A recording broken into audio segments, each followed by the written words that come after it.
18 मार्च 2026। यहाँ पे देख लेते हैं ये वाली जो डेमो सेशन ही था, लाइव पेयर था। ये वाली जो पर्टिकुलर कैंडल एंड हो रही है, यहाँ से मैंने अपग्रेड ट्रेड लिया। जो पिछला हायर हाई था, वहाँ से सेलर्स जो आए थे, इवन दो वो वीक नहीं हुए थे एज सच, लेकिन उतने स्ट्रांग भी नहीं हुए थे। स्ट्रांग में भी काउंट इसलिए नहीं कर रहा हूँ क्योंकि जो दोनों कैंडल आए वो एक सपोर्ट लेवल से बहुत ही आराम से और शांति से कैंडल्स आए थे। जो भी वहाँ से कैंडल्स आए थे बायर्स वाले, तो एक तरह से इसको मैं सेलर का ही डिफीट मान रहा था, इवन दो साइज में वो छोटा नहीं हुआ था।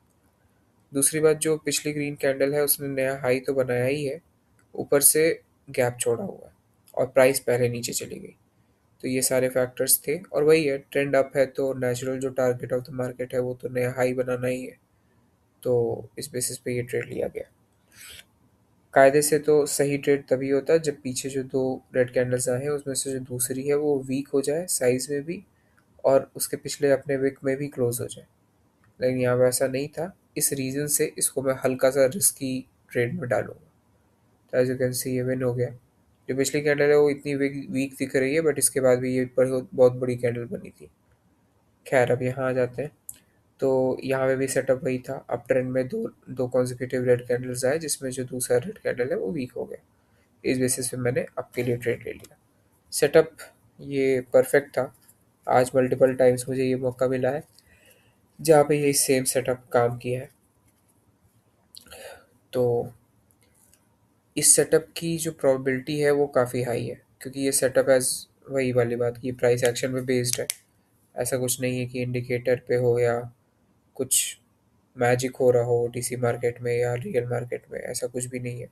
सिर्फ प्राइस एक्शन है कि ट्रेंड अप है तो बायर स्ट्रेंथ में है, सेलर्स आने की कोशिश किए, फिर दूसरी कैंडल भी आई लेकिन वो वीक हो गई। इसका मतलब ये होता है कि सेलर्स वीक हो गए। और दो कैंडल्स जो होते हैं वो एज अ रिट्रेसमेंट अक्सर मार्केट में बनती हैं।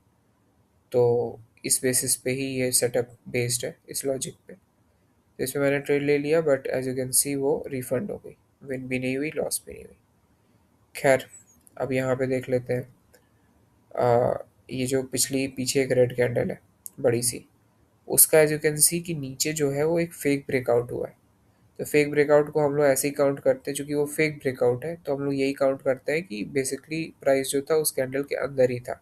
इवन तो दिख रहा है नीचे कि नया ब्रेकआउट हो गया और फिर एक ग्रीन आ गई जिसको ने फेक ब्रेकआउट बना दिया उसको। लेकिन हम लोग यही मानेंगे कि वो मतलब सेम उसमें, मतलब कैंडल, एक ही कैंडल में ये सारे कैंडल्स हैं।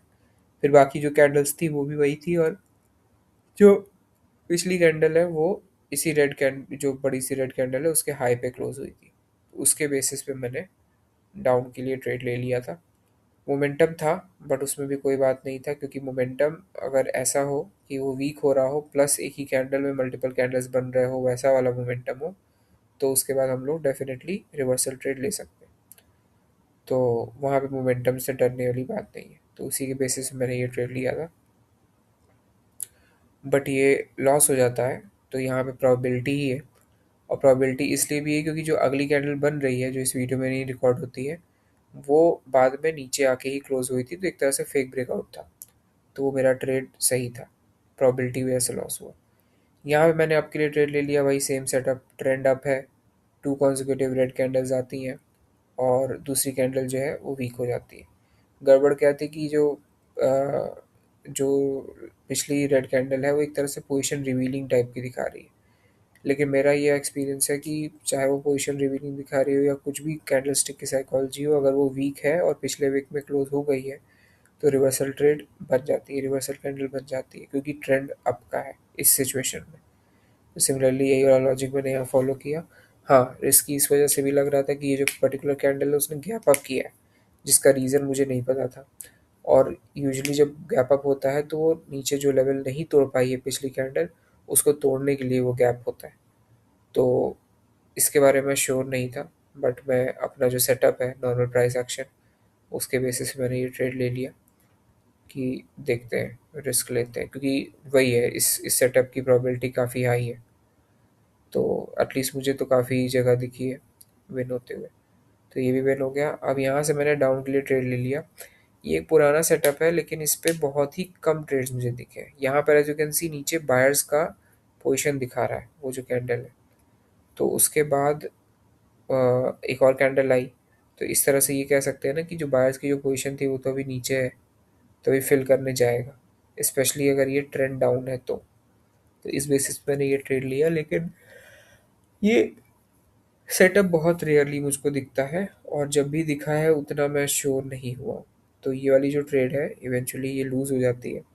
तो अब मैं ये सोचा हूँ कि इसको एज अ सेटअप देखना मैं कैंसिल करूँ। ये कंक्लूजन ड्रॉ करके कि इसके 50-50 चांसेस रहते हैं कि वो कंटिन्यूएशन कैंडल बनेगी या वहीं से रिवर्स हो जाएगी। तो थोड़ा दूर भी था उसका पोजीशन, तो मुझे अंदर से इंस्टिंक्टिवली तो फीलिंग आ रही थी कि रिवर्सल ट्रेड बन सकती है, लेकिन रिवर्सल पे जा नहीं सकते थे और कंटिन्यूएशन छूट जाता तो फिर अलग से फोमो होने लगता, साइकोलॉजिकली हिट करता। तो यहाँ भी ये लॉस हो गया। अब मैं इस कैंडल का वेट कर रहा था कि अगर ये मतलब ट्रेंड ऑलरेडी डाउन है, तो अगर ये वाली कैंडल अगर वीक हो जाती है, वीक होके क्लोज हो जाती है, तो मैं डाउन के लिए ले लूँगा। तो यही सोच के मैंने डाउन के लिए ले लिया। सेम सेटअप, डाउन ट्रेंड में दो green candles, but as you can see यहाँ पे पीछे लेफ्ट में लेवल्स हैं, ऐसा नहीं है कि एक बार में स्ट्रेट आके वो हुआ है। तो इस वजह से थोड़ा मैं स्केप्टिकल था कि कहीं ये डब्लू पैटर्न बनने का शुरुआत तो नहीं है। लेकिन वही बात, पिछली कैंडल ने दिखाया था कि वो वीक है और ट्रेंड डाउन है, और टू कॉन्सेक्यूटिव्स आ गए कैंडल्स आ गई जिसमें जो दूसरी थी वो वीक थी। तो इस बेसिस मैंने ट्रेड ले लिया। और एज यू कैन सी जो पिछली कैंडल है उसने गैप डाउन करके ओपन किया था और वो फिर फेल हो गए थे पिछले ग्रीन कैंडल के क्लोज के ऊपर क्लोज करने में, एंड विद आर रिजेक्शन। तो एक तरह से वो वाला हमारा जो सेटअप है वो भी यहाँ पे हेल्प कर रहा था।